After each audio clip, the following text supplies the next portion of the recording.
Kitchen recipes in മലയാളത്തിലോട്ട് എല്ലാവർക്കും സ്വാഗതം. എൻ്റെ പേര് ശില്പ. ഇന്ന് നമുക്കൊരു മട്ടൺ സൂപ്പ് ഉണ്ടാക്കുന്ന രീതി എങ്ങനെയാണെന്ന് നോക്കാം. വളരെ ടേസ്റ്റിയാണ്, ഹെൽത്തിയാണ്. പ്രത്യേകിച്ച് നമ്മുടെ കുട്ടികൾക്കൊക്കെ കൊടുക്കാൻ പറ്റിയൊരു വളരെ ഹെൽത്തിയും ന്യൂട്രീഷ്യസ് ആയിട്ടുള്ളൊരു സൂപ്പാണ് മട്ടൺ സൂപ്പ്. ഇതിൻ്റെ ലിസ്റ്റ് ഓഫ് ഇൻഗ്രീഡിയൻസ് താഴെയുള്ള ഡിസ്ക്രിപ്ഷൻ ബോക്സിലും ഞാൻ ഇട്ടിട്ടുണ്ട്. അപ്പം നമുക്ക് മട്ടൺ സൂപ്പ് ഉണ്ടാക്കി തുടങ്ങാം. ഞാനിവിടെ 430 ഗ്രാം മട്ടൺ പീസസ് ആണ് എടുത്തിരിക്കുന്നത്. എല്ലുകളോട് കൂടിയുള്ള പീസ് എടുക്കുമ്പോഴായിരിക്കും നമ്മുടെ സൂപ്പിന് ഏറ്റവും ടേസ്റ്റ് ഉണ്ടാവുക. ഞാൻ നന്നായിട്ട് മട്ടൺ കഷ്ണങ്ങളൊക്കെ കഴുകിയെടുത്തിട്ടുണ്ട്. കുറച്ച് വെള്ളവും ഒരു അല്പം വിനീഗറും ഇട്ട് നന്നായിട്ട് കഴുകിയെടുത്തതിന് ശേഷം കഷ്ണങ്ങളാക്കിയതാണിത്. അത് ഞാൻ ഈ പ്രഷർ കുക്കറിലോട്ട് ഇട്ട് കൊടുത്തിട്ടുണ്ട്.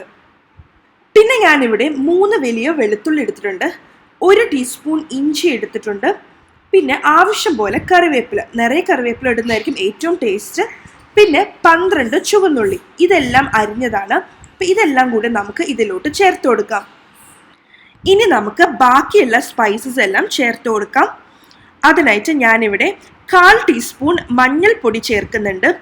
ഇതിൻ്റെ കൂടെ തന്നെ കുരുമുളക് പൊടിച്ചത്, അത് ഓരോരുത്തരുടെ എരിവനുസരിച്ച് ചേർത്ത് കൊടുക്കാവുന്നതാണ്.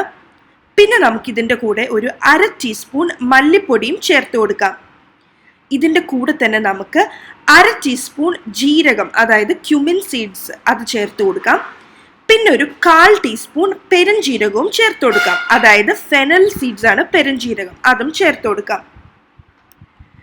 ഞാനിവിടെ ഒരു ചെറിയൊരു കഷ്ണം പട്ട, 2 ഗ്രാമ്പൂ, 2 ഏലക്ക, ഇത്രയും കാര്യങ്ങളും കൂടെ നമുക്ക് ഇതിലോട്ട് ചേർത്ത് കൊടുക്കാം. പിന്നെ നമുക്ക് 4 കപ്പ് വെള്ളവും ചേർത്ത് കൊടുക്കാം. ഞാൻ മെഷറിംഗ് കപ്പിൽ അളന്നെടുത്തിരിക്കുന്ന 4 കപ്പ് വെള്ളമാണ്. വേണമെങ്കിൽ ഒരു ഇച്ചിരിയും കൂടെ വെള്ളം ചേർക്കണോണ്ട് കുഴപ്പമൊന്നുമില്ല.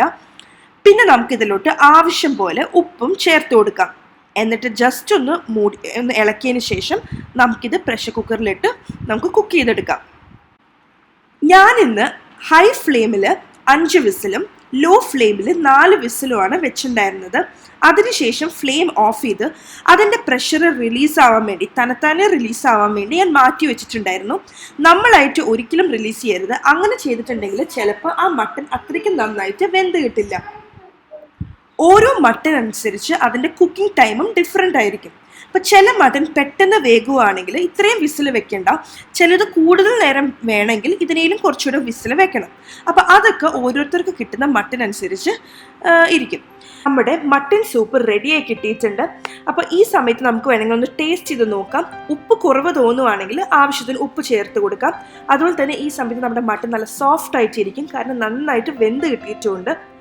ഈ ഒരു മട്ടൺ സൂപ്പിന് കുറച്ചും കൂടെ ടേസ്റ്റ് കൂട്ടാൻ വേണ്ടി ഞാനൊരു ടിപ്പ് പറഞ്ഞുതരാം. ഇതുപോലെ നമ്മൾ ഓപ്പൺ ചെയ്യുമല്ലോ, ഇതിൻ്റെ ലിഡ് ഓപ്പൺ ചെയ്യുമ്പോൾ നല്ല ചൂട് സൂപ്പായിട്ടല്ലേ ഇരിക്കണേ. അപ്പോൾ ഈ സമയത്ത് നമുക്ക് എന്താ ചെയ്യുക, 1 ടീസ്പൂൺ നെയ്യ് ഇട്ട് കൊടുക്കാം. എന്നിട്ട് ജസ്റ്റ് ഒന്ന് ഇളക്കി കൊടുക്കാം. അപ്പോൾ ആ ഒരു നെയ്യിൻ്റെ സ്മെല്ലും കൂടെ സൂപ്പിൽ വരുമ്പോൾ ഒരു പ്രത്യേക ഒരു ടേസ്റ്റാണ്. നിങ്ങളൊന്ന് ട്രൈ ചെയ്ത് നോക്കുക. ഓക്കെ, നിങ്ങൾക്ക് വേണമെന്നുണ്ടെങ്കിൽ ഇത് അരിച്ചെടുത്ത് കൊടുക്കാവുന്നതാണ്. ഞാൻ സാധാരണ അരിക്കാറില്ല, എനിക്ക് ആ കഷ്ണങ്ങളൊക്കെ കടിക്കുന്നത് ഭയങ്കര ഇഷ്ടമാണ് സൂപ്പിൻ്റെ കൂടെ. അപ്പോൾ നിങ്ങൾക്ക് ഇതിലൂടെ ഈ മട്ടൻ്റെ പീസും ഒക്കെ ഇട്ട് കൊടുക്കാം. അപ്പം വളരെ ടേസ്റ്റിയും ഹെൽത്തിയും ആയിട്ടുള്ള മട്ടൺ സൂപ്പ് റെഡി ആയിട്ടുണ്ട്. നിങ്ങളെല്ലാവരും തീർച്ചയായിട്ടും ട്രൈ ചെയ്ത് നോക്കണം. അതുപോലെ തന്നെ നിങ്ങൾ ആദ്യമായിട്ടാണ് ഈ ചാനൽ വരുന്നതെങ്കിൽ താഴെയുള്ള red colour subscribe button click ചെയ്യാൻ മറക്കരുത്. അതിന് തൊട്ടടുത്തുണ്ട് ചെറിയൊരു ബെല്ലൈക്കൺ ഉണ്ട്, അതും കൂടെ ക്ലിക്ക് ചെയ്താൽ മാത്രമായിരിക്കും ഞാൻ എപ്പോൾ ഒരു പുതിയ വീഡിയോ അപ്ലോഡ് ചെയ്യുമ്പോഴും നിങ്ങൾക്ക് നോട്ടിഫിക്കേഷൻ കിട്ടൂ. നിങ്ങൾക്ക് ഈ വീഡിയോ ഇഷ്ടപ്പെട്ടിട്ടുണ്ടെങ്കിൽ തീർച്ചയായിട്ടും ലൈക്ക് ചെയ്യാനും ഷെയർ ചെയ്യാനും മറക്കരുത്. Thank you so much for watching. By.